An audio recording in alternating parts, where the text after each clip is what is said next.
honestly, I felt for a little while that at that time I was, from all the trauma of all this and not even knowing where the kids were yet, or even just all that, I was already traumatized, and then that just didn't even seem real. And it was her arrogance that day was just Overwhelming. it was It so was insulting. infuriating. Yeah, it was insulting.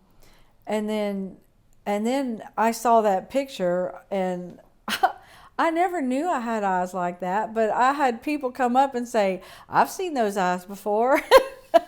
I'm like, okay, I didn't even know I had eyes like that. But it that was that day was crazy, amongst many others. But anyway, yeah, it was, her arrogance was so misplaced, It was insulting. and she's still with the stuff in the court yesterday about being a grandmother, or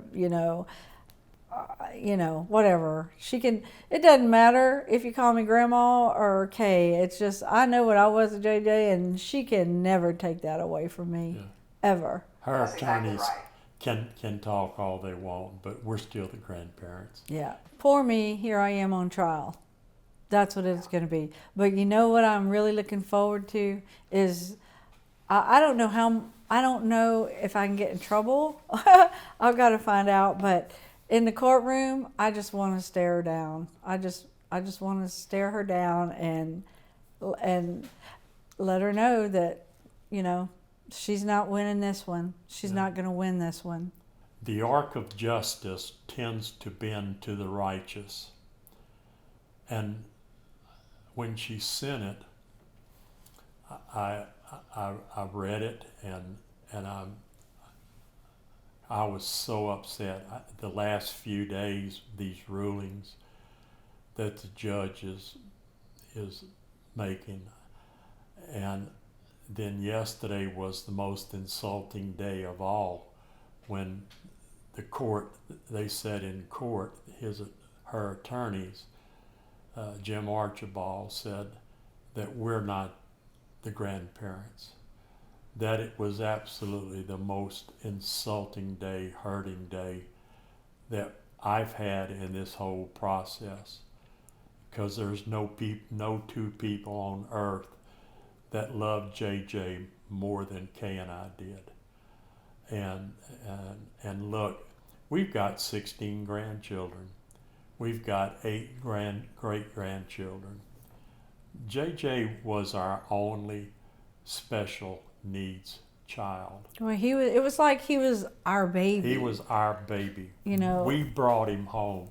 I put him in my coat, in my robe,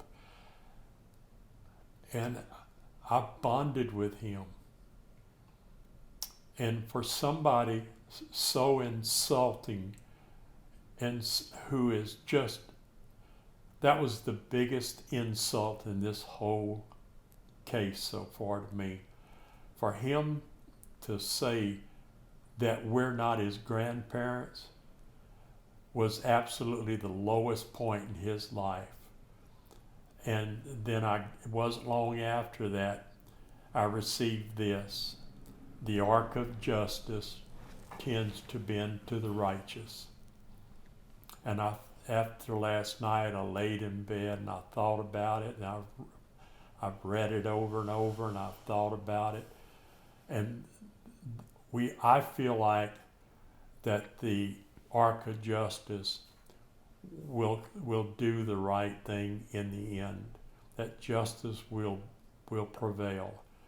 I can't lose, and I will not allow anybody to try to tell me a difference, and to make this that we're not the grandparents. Whoever dreamed that up, and whoever got together to use that as a point in a contention in this, has absolutely no heart and absolutely no soul. And I feel sorry for them now, because the arc of justice tends to bend to the righteous, and justice will prevail.